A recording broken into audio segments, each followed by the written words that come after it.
Welcome back to the Cannabis Podcast. Let's take a look at a quick article, but very, very important. Marijuana legalization reduces likelihood of teen use. Study published by the American Medical Association finds. Now, this is not a self-funded study or a private think tank that is pro-legalization. This is a study published by the American Medical Association, the AMA. A new report published by the American Medical Association finds that neither adult use marijuana legalization nor the opening of retail stores in states led to increases in youth cannabis use. Rather, the reforms were generally associated with more young people reporting not using marijuana, along with increases in those who say they don't use alcohol or vape products. Well, there's the punchline, don't you know? The punchline is the more people that use cannabis, the less people are going to use alcohol, vapes, and pharmaceuticals. Just the way it is. Speaking from personal experience as well. I used to smoke cannabis so I didn't smoke cigarettes. I think that makes sense. The results of the study reinforce previous findings that legalizing and regulating marijuana for adults typically does not increase youth use of the substance, contrary to what opponents of the policy often argue. So anybody, whether it's Biden, Trump, some independent person in local or national politics, anybody, when they say youth use goes up after legalization, they are lying. They're lying through their teeth and spinning it for their narrative, because this is by the American Medical Association. Everything. Fact-checked, everything. The study drew from data in 48 states, looking at responses from about 900,000 teens. With parent consent, authors explained, students from 9th to 12th grades self-reported prior month of cannabis use, alcohol, cigarettes, and e-cigs. Passage of recreational cannabis laws was not associated with adolescents' likelihood or frequency of cannabis use, although negative total effects estimates indicated significantly lowered following recreational cannabis use or legalization. Nor were increases associated with the launch of recreational cannabis retail sales. The study was authored by a 5-person team from Boston College and the University of Maryland. Both states, Massachusetts and Maryland, are legal states. So they have the people and the products and able to do it.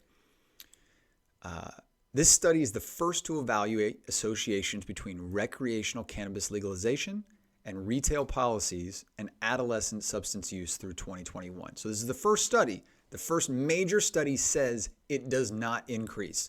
Fact, science, conclusion, done. Nothing else you need to say.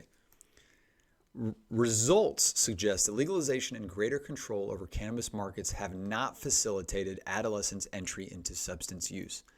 If anything, maybe they're using it less because it's not cool to go against the law anymore. It's legal. You know what I mean? So therefore, when I was younger, I rebelled and smoked because it was cool and it was illegal and I was doing something illegal and cool and hip. Well, it's not that anymore. It's very normal and accepted. So that edginess is gone. Now it's becoming more healing and more medicinal. The opening of retail markets was associated with 28% higher odds of zero cannabis use, with each additional year associated with 8% higher odds of zero cannabis use. Stick that in your pipe and smoke it. Considering other substances, recreational cannabis legalization showed a negative total effect estimate for alcohol use. That's why they hate it. That's why.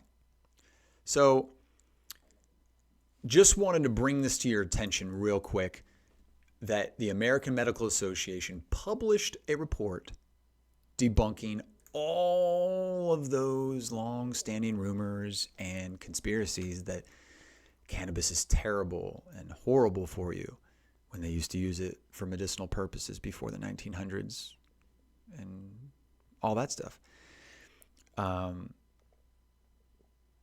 So they go through a study from Washington State. A separate study in Canadian high schools reported it was more difficult to access marijuana since the government legalized the drug. So therefore, cannabis use fell. That's one way to do it. In December, U.S. health officials said that teen marijuana use hasn't increased. So they're increasingly admitting it's not going up. So you're having to debunk decades and decades, if not 100 years of misinformation, propaganda that has just been just drilled into our brains from generation to generation, and we're having to overcome all those obstacles. Another analysis from the CDC found that rates of current and lifetime cannabis use among high school students have continued to drop amid the legalization movement. That's the CDC. Trust science, right? So you have the American Medical Association and the CDC admitting in published papers with multiple state studies that cannabis does not increase youth usage. So I'm going to say it again. Fact, science, data, period, conclusion.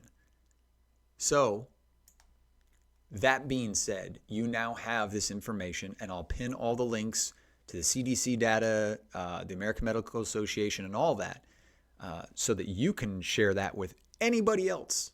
Spread it far and wide and say, hey, trust science, right? Well, here's the science. Here's the data. Check it out. And while you're at it, be blessed. And don't forget to tip your bud tenders.